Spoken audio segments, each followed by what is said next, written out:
Page 44, Strangers in the Night. There's a note at the top of the page about the arrows. The author has put in arrows to indicate where the rests are. Arrows are not part of the music. That's just something they put in there. Normally you don't get any arrows, so don't look for arrows anywhere.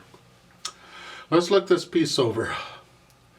Treble and bass clef, common timer, 4/4 time. We got eighth notes and half notes all over the place. We're playing multiple notes at the same time, even the hands at the same time maybe, and we'll look around, we'll see. Let's just talk about it. I'm going to go ahead and take both hands at the same time. Eighth notes at the beginning. You're in middle C position. I'll just save us some time. I mean, you can look at the notes and figure out where you are, but it's middle C position here. And 1 and 2 and. 1 and 2 and. 1 and 2 and 1. See, that D is tied. You hang on to it. And right now I connect everything. We'll do these staccatos and phrasing and all that later. Right now just connect everything. Again, 1 and 2 and 3 and 4 and 1 and 2 and 3 and 4 and 3 and 4 and 1.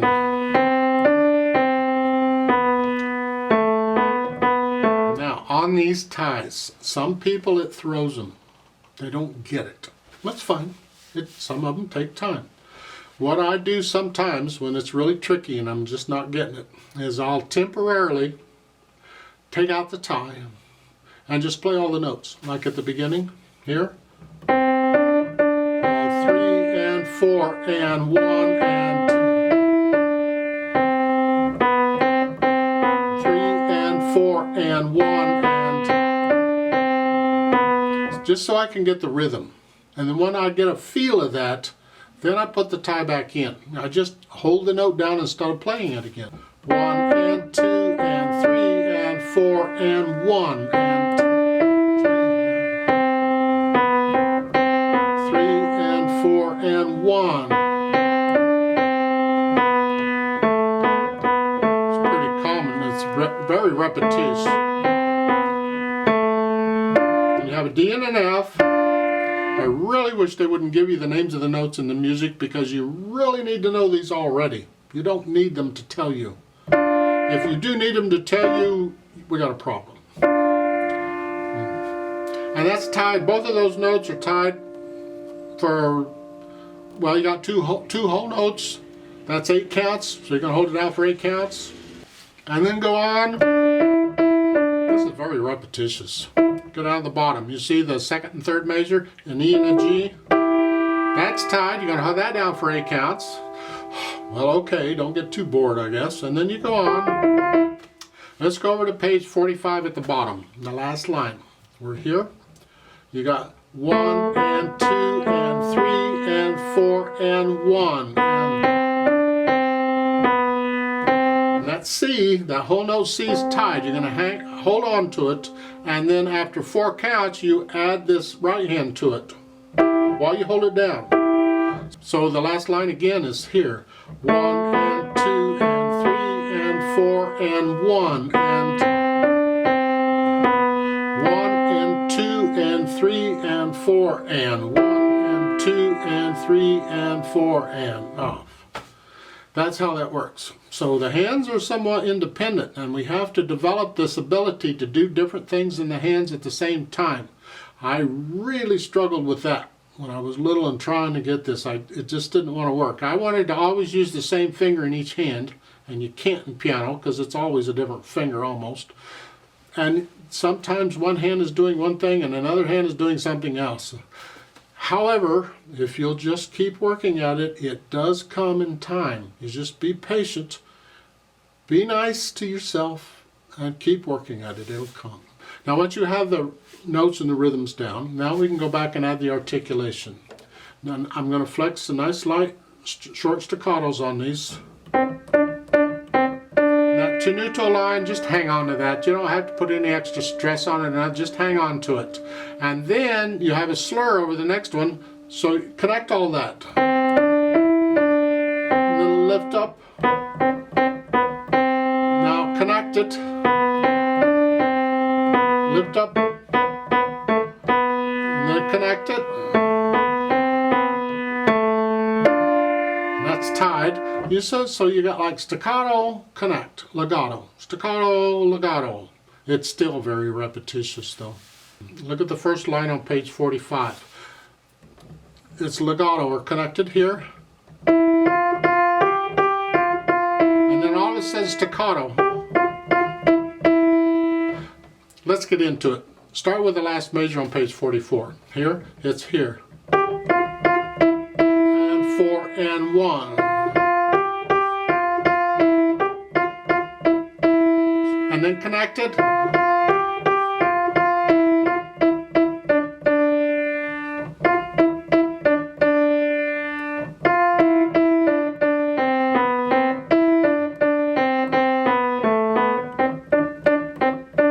So go through very carefully and put in the staccatos and the slurs. I call them slurs, not phrasing. These are not necessarily musical sentences. You see, this is another thing this curved line can be used for, they haven't bothered to tell you about, and that's called a slur. A slur is when you connect the notes. Well, we normally connect the notes anyway if there's nothing, but the slur tells you you have to connect the notes, because if there's nothing there, you actually have a choice of how you want to play it. It's called interpreting the music. Yeah. So in the first couple of measures, your staccato, but then that slur, it's not a phrase, it's a slur, you just connect them. So in this piece, you don't really have phrase marks, there's slurs and ties. So that curved line is really busy. It's got all kinds of jobs to do. And trying to remember which job it is can be tricky. Now once you have that, then go in and add the dynamics. The dynamics, remember, is the louds and softs. Starts out with MP. I don't think you've had MP before. You've had MF, so you could probably figure out what MP stands for. It's mezzo piano, or moderately or medium soft, sort of soft. So we've had, have we had loud? We have loud. Forte is loud. Then MF, or mezzo forte, is sort of loud. Then MP, or mezzo piano, is sort of soft. And then P is soft. There are no other markings in between them. That's those four. Now there's more, you can get louder or softer than these, but those four are the middle ones. That's most common. But you have to decide what those are, because it can change from situation to situation. And how much coffee I've had to drink or whatever, I don't know. So at the beginning it's moderately soft, it's sort of soft. It's not soft, it's just sort of soft. And you're staying in that area. You can get a little louder and softer as you feel it eventually, but you're staying in that area until the last measure on that page. You see the crescendo, the CRESC, the abbreviation for crescendo. Remember, that means to gradually get louder. And how much louder? Well, we'll have to look here and see where it is. And on page 45, in the second line, second measure, there's an F for forte. That's loud. So we're going to go from moderately soft to loud. Don't get loud until the second measure of the second line. Well, that means you got to plan it out, because if you don't plan it out, you'll be loud by the end of that measure. There at the bottom of page 44, you'll be loud right there. You know, that's too soon. We don't want to be loud till later. So we're going to take our time on this, and maybe I'm going to just stick with the first couple of measures, the last measure on page 44 and the first measure on 45. I'm going to stay basically moderately soft. I'm not going to change much of anything. And then I'm going to go up to moderately loud. Now I'm loud. So it's a very gradual increase, and you have to experiment with that over time. You want to get to where you can feel it.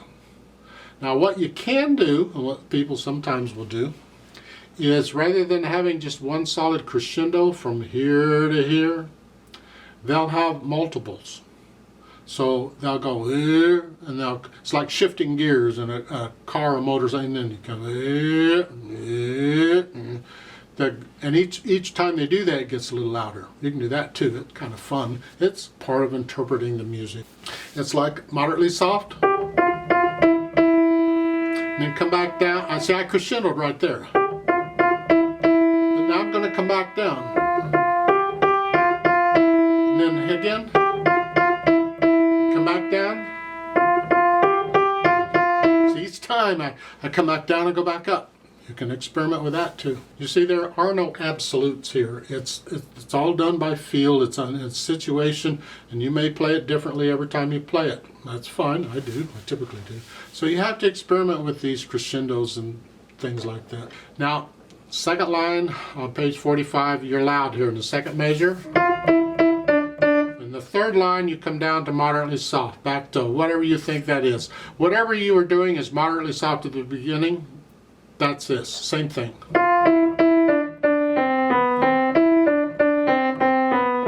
And then at the last measure of that line, you're soft.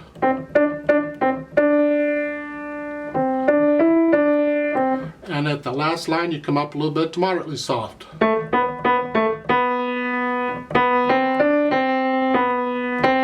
And there's a crescendo there. You're going to gradually get louder. So you're loud by the end.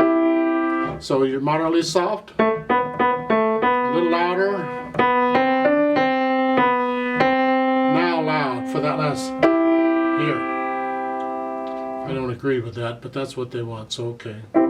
You have to experiment with the dynamics. You got to get to. I still think it's better to get to know the piece where you're starting to get into the music and then see what you can do with these dynamics. These are only guides. These dynamics they're giving you, they're just guides. You have to feel it following their guides.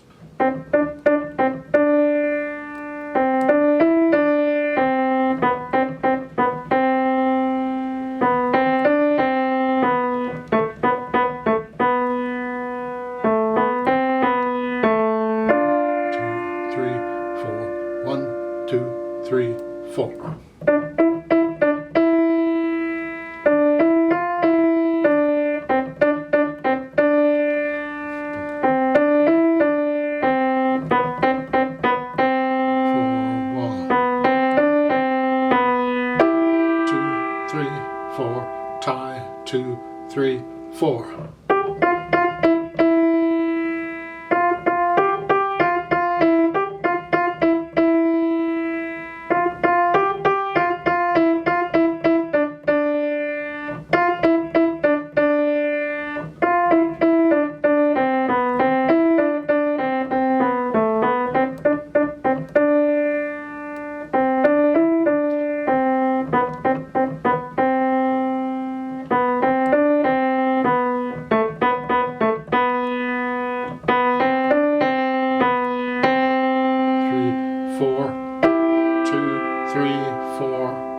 Now, when you have it learned and it's smooth and you can play it without any hesitations anywhere, then come back and play it with me. Let's double check that you have the correct notes and the correct rhythms.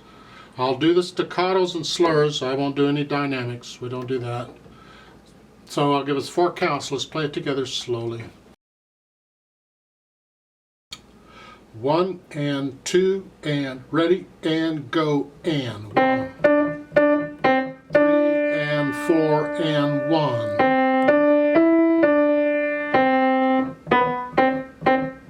3 and 4 and 1.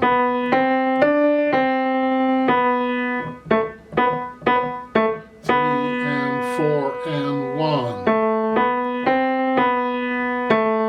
1, 2, 3, 4. Tie. Don't get too bored on all this. Go on.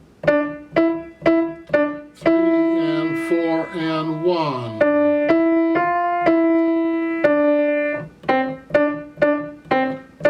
and 4 and 1.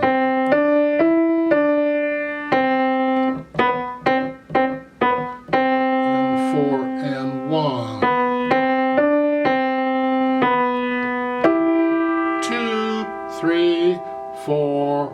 Tie. 2, 3, 4. 4 and 1.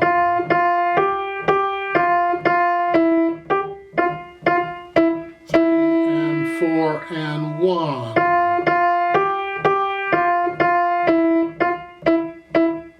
3 and 4 and. 3 and 4 and. 3